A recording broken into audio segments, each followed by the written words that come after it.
Algunas personas dicen que a la larga todo se paga o que el karma llega. Pues con esta historia te contaré la experiencia de una mujer que por tomar malas decisiones, la factura que le pasaron fue muy elevada. Si tienes alguna vivencia que deseas compartir, te dejo mis datos en la cajita de descripción y acá en la pantalla. Estaré muy contenta de narrar tu experiencia para que juntos vivamos con el miedo.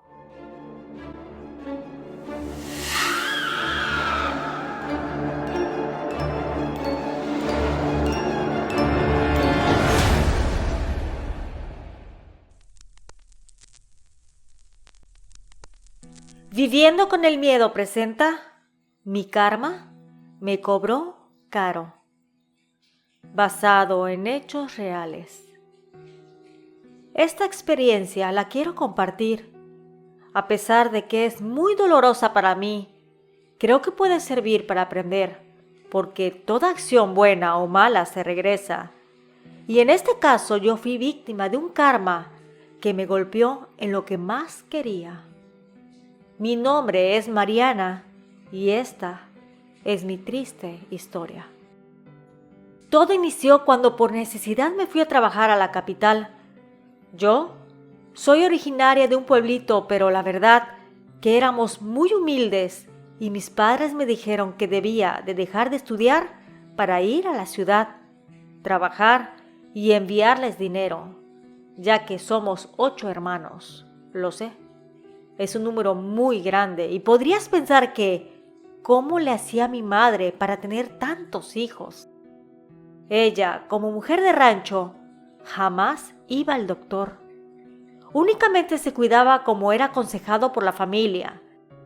Y en el embarazo, no se cuidaba, por así decir, ya que hacía las mismas cosas de siempre, como recoger agua de pozo para utilizarlo en la comida, lavar la ropa en el río y cargar la leña para aprender a la hora de cocinar.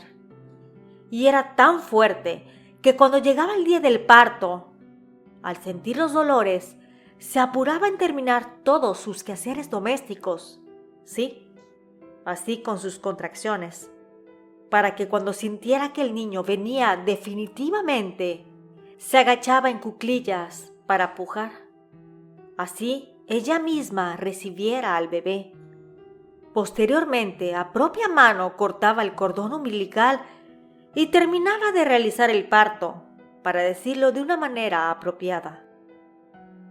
Así nacimos los 8 hijos, que claramente el hermano mayor llegó a ayudarla en los últimos partos, puesto que no era lo mismo el primero que el octavo. En la familia, todas las mujeres son muy fértiles, tenían de 4 a 7 hijos, ya que antes no había tanta información de los cuidados y además con la creencia de que Dios mandaría los hijos que Él quisiera. Yo soy la tercera hermana. Mi hermano mayor ayudaba a mis padres y mi segunda hermana, que tenía 19 años, ya estaba casada con un muchacho.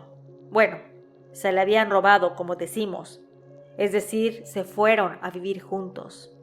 Así que seguía yo, con 17 años de edad. Apenas logré terminar la primaria, porque mi padre me dijo que era necesario que yo fuera a trabajar para aportar dinero a la familia. Una vecina laboraba en la ciudad, vivía en una casa con una familia la cual tenía un muy buen nivel social, y me dijo que me ayudaría a colocarme con alguna amistad de su patrona. Y dicho y hecho, me consiguió un trabajo en una casa con un matrimonio muy estable. Aquel inmueble estaba al pie de un cerro.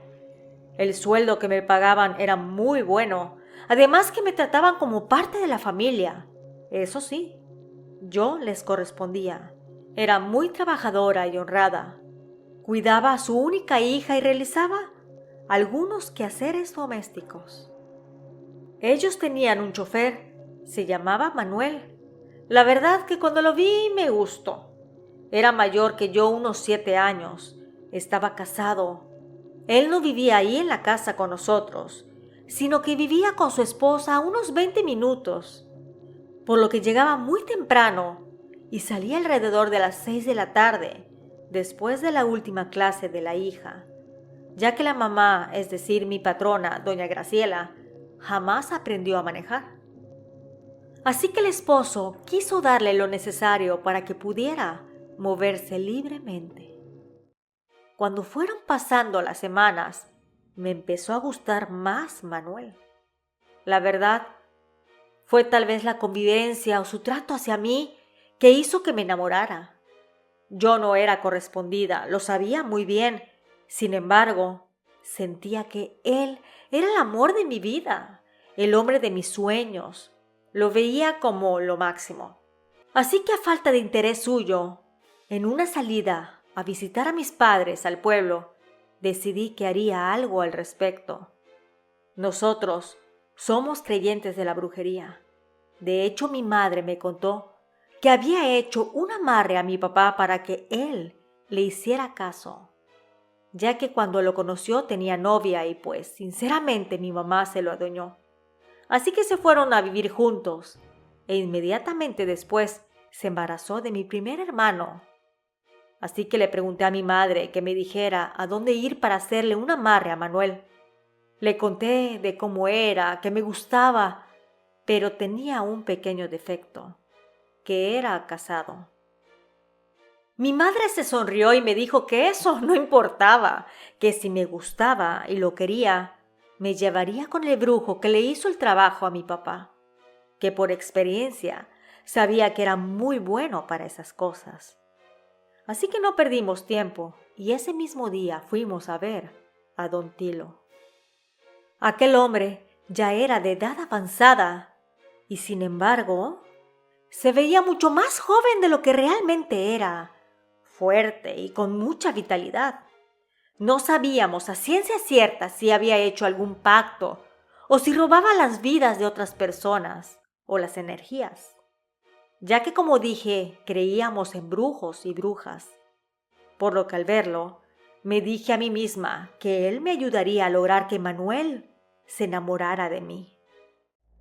Llegamos y mi madre me lo presentó. Le dijo que venía para pedirle un amarre, para que el hombre que yo había escogido me hiciera caso y que nos juntáramos.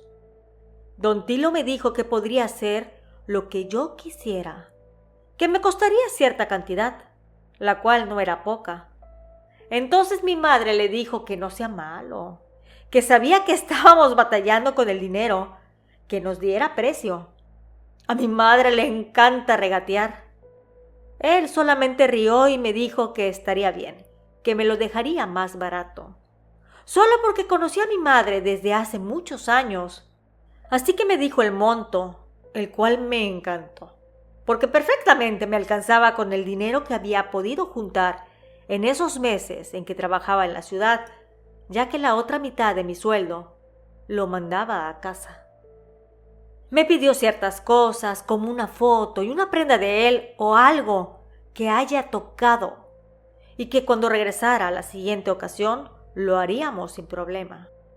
Yo regresé con mis patrones y justamente al mes me tocaba volver a mi pueblo, por lo que logré obtener lo que me pidió el brujo, la foto y el artículo personal.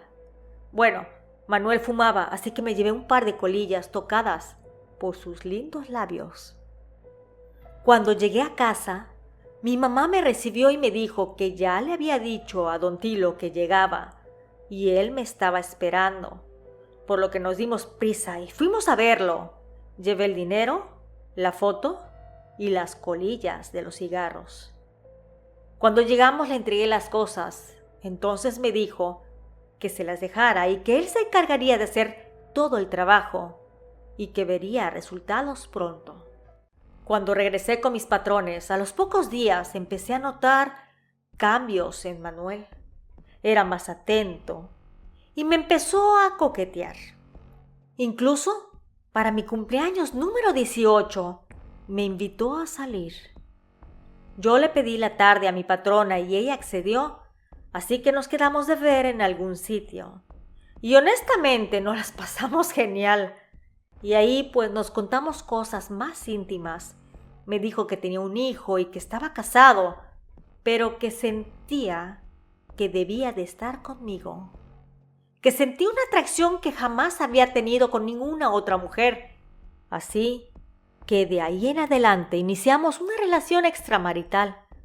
Obviamente, cuando mis patrones salían por la noche, yo acostaba a dormir a la niña y metía a escondidas a Manuel a la casa, por lo que no pasó mucho tiempo cuando me embaracé. Él me dijo que me amaba y que terminaría con su esposa. Claro que yo estaba feliz, sentía que había logrado mi cometido. Sin embargo, me decía que me amaba y que terminaría con su esposa, pero pasaban las semanas y él no lo hacía. Por lo que fui al pueblo a ver al brujo para pedirle que me diera algo para... Bueno, ustedes saben. Él me dijo que esas cosas no las hacía, porque son seres indefensos, que hasta él tiene ciertas reservas. Por lo que me fui a mi casa a llorar y ahí mi madre me preguntó. Le conté la verdad. Entonces me dijo que no me afligiera, que ella alguna vez tomó un té con unas hojas especiales que hacían su trabajo. Yo me quedé sorprendida. Me las consiguió y me fui con mi patrona a su casa. Ahí en la noche fui a la cocina, calenté agua y metí un par de hojas para hacer el té. Sin embargo, empecé a llorar. La señora entró y me preguntó que qué me sucedía. Entonces, en mi amargura le conté que me sentía desesperada porque Manuel todavía no respondía como él me había prometido y que a ese bebé cómo lo iba a mantener. La señora me dijo que es mejor darlo en adopción, que hay muchas mujeres en el mundo que no pueden tener hijos y que mejor lo pensara 2 veces. Apartando la taza de té, le confesé que había tomado aquel un par de días. Sin embargo, que no había funcionado, que me arrepentía. Me arrepentía con toda el alma de haber hecho aquello. Pero bueno, ella me dijo que era la vida de un ser inocente, que pensara mejor darlo en adopción. Esa noche me acosté y pensé.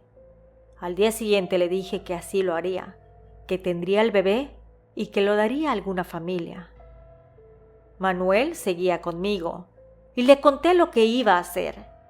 Y siento que hasta cierto punto se sintió aliviado de no tener esa responsabilidad. Por lo que un mes antes de que naciera la niña, me dijo mi patrona que había conseguido una familia, que tenía buena posición social y que la pareja había tratado de tener hijos 10 años, pero no lo habían logrado, que ellos serían buenos candidatos y que me pagarían el hospital y lo que se requiriera. Yo acepté. Pensé que con eso enmendaría el error tan grave, por lo que al nacer la niña, mi patrona se encargó de todo. Regresé a trabajar a la casa y seguía con Manuel. Yo la verdad que estaba enamorada y ciega. Al cabo de un par de meses, él me dijo que se regresaría a su pueblo natal y que me fuera con él, que su esposa se quedaría en la ciudad y que juntos podríamos iniciar una nueva vida. Sin pensarlo accedí. Él trabajaba ahí, en el campo con su familia. Sin embargo, la relación empezó a decaer, tomaba mucho, tenía muchas amantes y además me maltrataba, ya que al estar juntos unos 3 años no había podido darle un hijo. Así que en su molestia llegó a los golpes. Yo sufría, le tenía hasta miedo, por lo que no busqué ayuda, hasta que en una ocasión quedé mal herida y mi madre fue a buscarme. Ahí mismo terminamos y jamás lo volví a ver. A la larga conocí a un buen hombre, el cual me llevaba 15 años.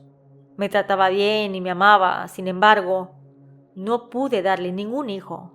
Así que lo que hicimos fue juntar dinero y me llevó a un médico. Ahí, cuando me revisó, me mandó a hacer unos estudios y aquellos arrojaron que era estéril. Yo le dije que eso era imposible, que había tenido una niña años atrás. Entonces me dijo que eso fue un acto divino, porque según lo que muestran los resultados, era estéril y que podría darme muchos tratamientos que costarían dinero y sufrimiento. Sin embargo, por la posición que tengo mis órganos femeninos, era imposible concebir nuevamente. Lloré amargamente, por lo que fui a ver a mi antigua patrona para pedirle los datos de la familia que habían adoptado a mi hija porque yo la quería de regreso. Ella me dijo que eso no era posible, que incluso la familia que adoptó a la niña ya no vivía en el país. Al esposo lo cambiaron de lugar de residencia. Que me consuele saber que ella está bien y tiene todo lo necesario para salir adelante. Vivo con el miedo de estar sola hasta el final de mis días, puesto que hasta la fecha no he podido tener hijos y mis relaciones terminan de mala manera. Así que bueno, mejor me dedico a trabajar. Vivo en una casa con una familia que tiene 2 hijos. Los cuido y me dedico a ellos. Sé que nunca seré madre y abuela. Veo a mis hermanas con sus familias hechas. Así que lo único que me queda es aceptar mi karma y tratar de salir adelante. Gracias a la suscriptora por la confianza. Si te ha gustado este relato, te invito a formar parte de la familia. Nos escuchamos pronto. ¿Y tú? ¿Vives con el miedo?